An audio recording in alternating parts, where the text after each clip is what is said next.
Okay, this is probably the last semester that we're going to offer 102 in the fall, so consider yourself special. You can see that it's cross-listed with climate change, and so typically the climate change students will only take it in the spring, but anyway, take it for what it's worth. Glad we're all here. We're here, we're in the right room, HBO4. I think there's one other student, Levi Zell. I don't know if he's going to actually join us on Tuesdays and Thursdays. It'd be great if he was. But if for some reason you can't, all the lectures are available online. This is HBO 3. No, we're in 4. 3's. That's 4. This is 3. Is it really? Mm-hmm. Oh, 4's around the corner, huh? Okay, well, this is a better room anyway. Close enough. Thanks. I guess so, yeah.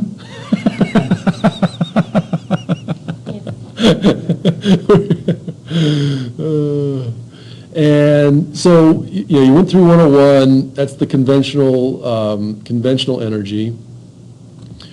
We just did that, rate of global human consumption. We'll look a little bit at metabolic. The paper I was just mentioning, it's some engineers out of Georgia State University and somewhere else, maybe New Mexico, I'm not sure, do the same problem, metabolic versus technological energy consumption,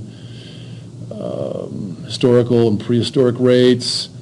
We'll look at a lot of the technical aspects of really just about any renewable energy system you can imagine in this book.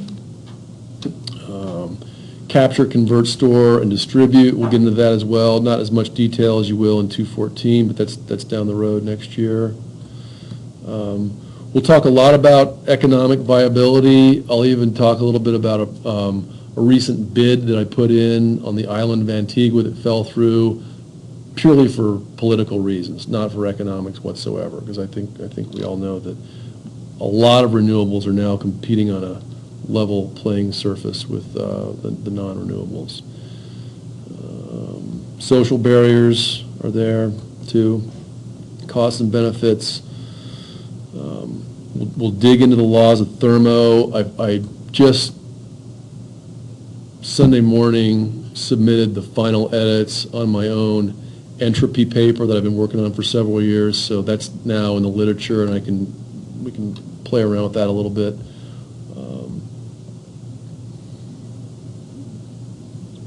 We'll also look at financing. Yeah, okay. And then I'll talk about some, real-world situations, even go into some of the installations that have happened around here. I learned a lot recently at this Montana Asia Energy Summit meeting. There's an 800-megawatt pump storage unit going in Montana right now at Gordon Butte. It's pretty impressive. It would not have happened if someone had not put the funding up to put in a wind turbine farm. And you can't put the wind turbine farm unless there's somewhere to put the energy. So that was their solution, and I think it's a fantastic one, 800 megawatts. So you did problem sets in 101, right? We'll do more of that in 102. Up the ante a little bit. You did summaries in 101. We'll do summaries here as well. We're going to do the 300-word thing again, but in addition, you're going to have to go out and find one additional resource. You're going to have to dig into the bibliography or the citations on that summary, find a second paper, and write on it a little bit as well. You're also going to need to put in at least one equation, and I'm going to have Tim go through the rubric with you here in a little bit. These essays, I've been phasing out. I've been putting them in as a bonus. If there's something you're passionate about and want to write about and want to focus on that, I'm fully willing to accept it. But I found in the past it's too much to actually require for the course. But if there's something you're really passionate about and want to write about, go for it. And who knows, maybe it becomes a publication of your own down the road. So let me know. I mean, this class is really about getting into the research a little bit more than just reading what you're told to, like in 101. So here's the schedule. We'll stick to it pretty tightly. Not going to go through that whole thing. Here are the due dates, and there's about one thing due every week. So this week, just put the introductions in. I'd like you to put, a few more details in for a bio sketch. Just kind of write something up telling me what the big picture for you is, because frankly, part of this degree program is putting you in contact with people in the Missoula community, energy technology community, that are going to have jobs that match your skills. In fact, just yesterday, it sounds like the Axemen are hiring again. They need somebody out there on the floor. Blue Marble's going to hire 40 people here by the end of the year, it sounds like. So this field's really starting to. Everybody's looking for an internship right now. BD Erickson's looking Oh, for yeah. more intern. Yep, SADC needs an intern immediately, if not sooner. So PS just means problem sets. Those are your math, and the summaries, that's your English, and they're the exams. And the exams, you can see dovetail with the learning units, right? So the final learning unit is learning unit 6. The final exam is exam 6, and the content of each is there. Okay, so with that, let me, I'll turn it over to Tim. He's going to go through the rubric.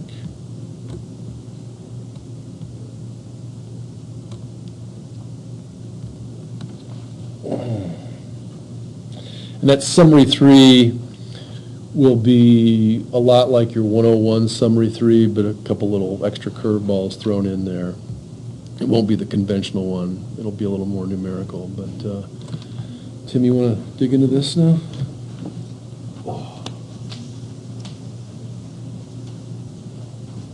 Okay, I think everybody's interacted with me a little bit with 101 and summaries and kind of knows the expectations, but we want to start this out week 1 rather than what we did last year or week 7 or something like that, because we don't want you guys to have any curveballs. I want you to know exactly what's expected on the summaries and not suddenly get one back and go, whoa, why are there all these marks all over it? By now you've all written summaries in 101. You kind of understand what they're all about. 102 is just going to be a little more in-depth and a little higher on the expectations. Maybe in 101 you were struggling to get 300 words. Here you're going to struggle to keep it, under 500 words because there's so much more information that you're trying to get across from these papers because you have multiple sources now rather than just the one. The idea is kind of building on what you already did in 101.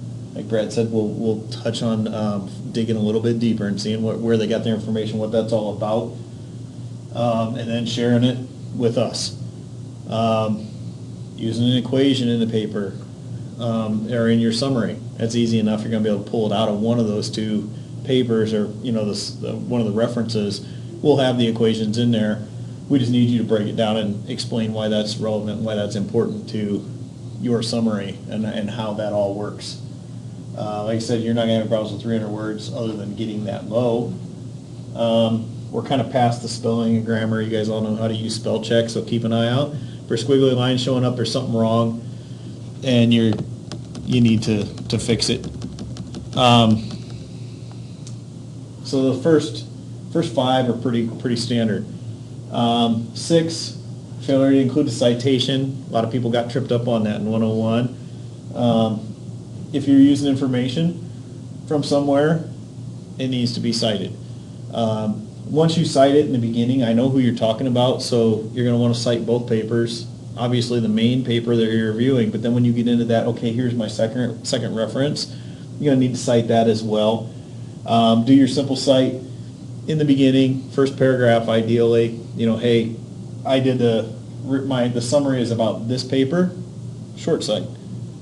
And I also followed up with a reference from there, and there's your second cite. So those two included in the first paragraph, and then you don't have to cite them anymore.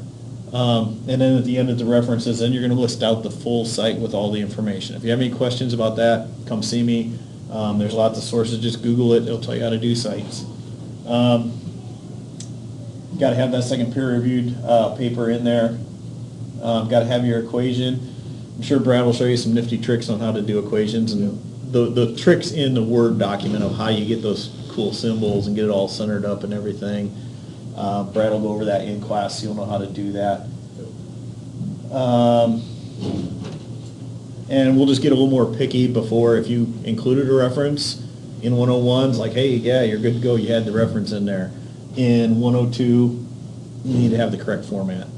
There actually is a format and an order to it, so, make sure, like I said, we're just getting a little more detailed with each one, and the expectations are a little bit higher.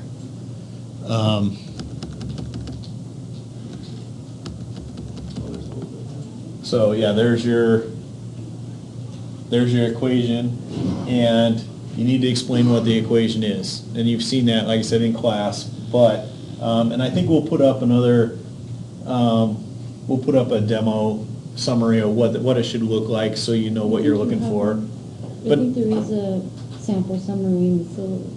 okay, Yeah, In Moodle. but I think what Tim's saying, I'll walk you through how to do it, because sometimes you'll be able to see it in real time. That's the final product you're looking at, but it's kind of easier to watch it happen Yeah. and follow along.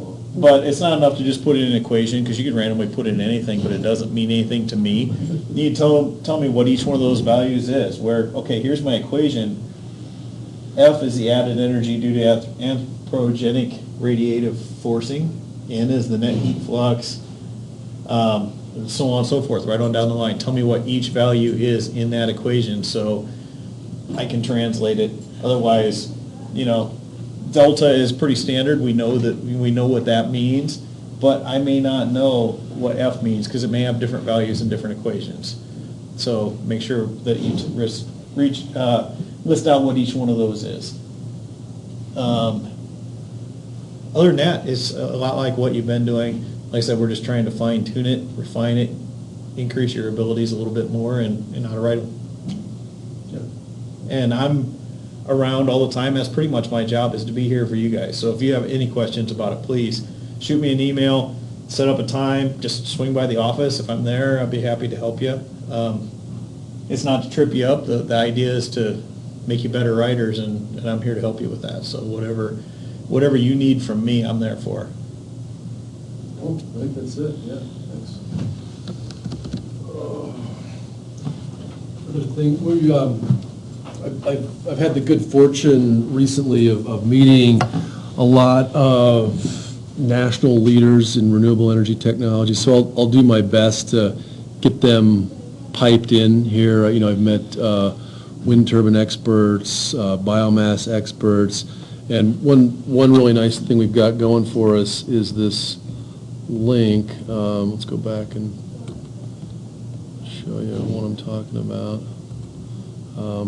This live streaming link, if you want to join remotely, we can. That's the link we'll use to pipe in our experts.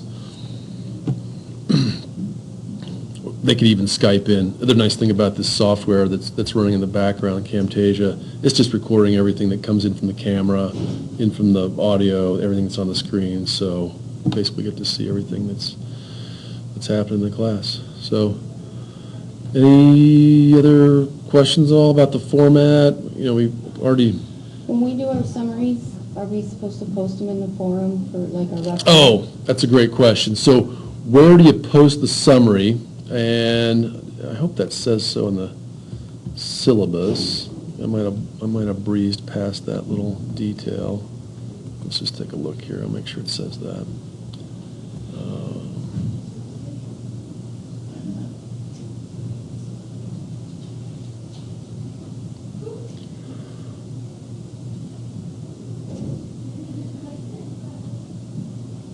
I included that in the 101 syllabus, but not the 102. So, and I can get that changed.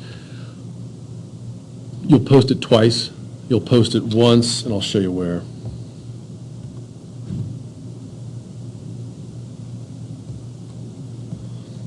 And this is the old shell. I will do my best to keep the active week illuminated. It's this little light bulb.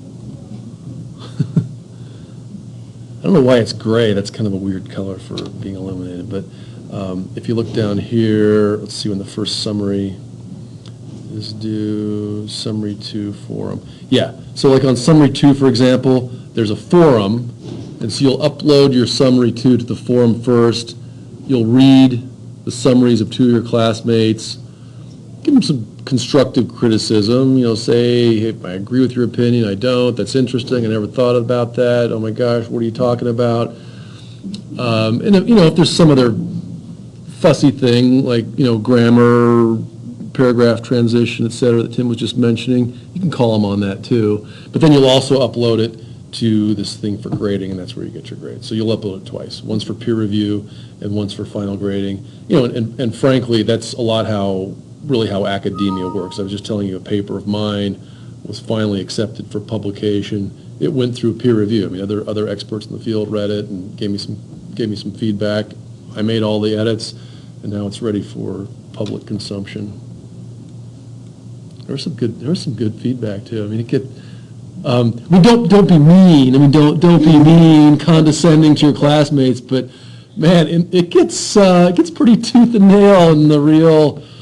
Well, as real as academia is in the broader academic world, it can get a little nasty. I shot back though. I mean, I fired some good ones at the guy. Well, several people. Yeah. We'll see. Okay, so that answers that question. Okay, anything else? I think we're in good shape. Off to the races. If something looks weird in the like right down here, for example, you can see that this was from a previous semester. And a lot of times, these old lectures that you'll see, I think this was Tim, or not Tim, this is Mark Olson's handwriting. And that one's mine. But it's similar, it's just slightly different. And most of these things will not make a whole lot of sense unless you've heard the lecture and seen the thing being produced. So that was a previous installment.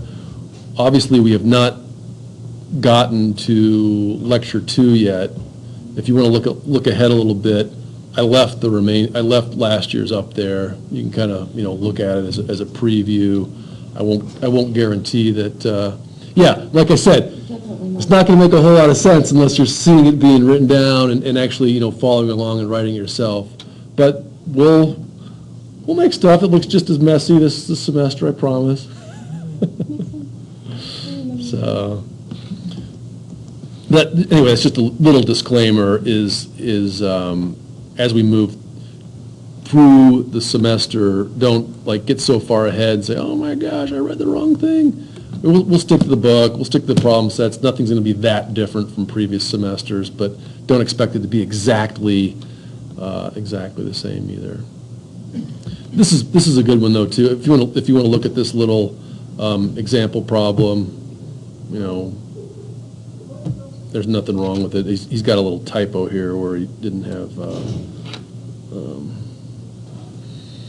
he's got his extra space there in the word megajoules, but the same thing down here with gigajoules. That's actually one word, but overall, there's nothing terribly wrong with this thing. You can kind of start digging your teeth into it if you want to.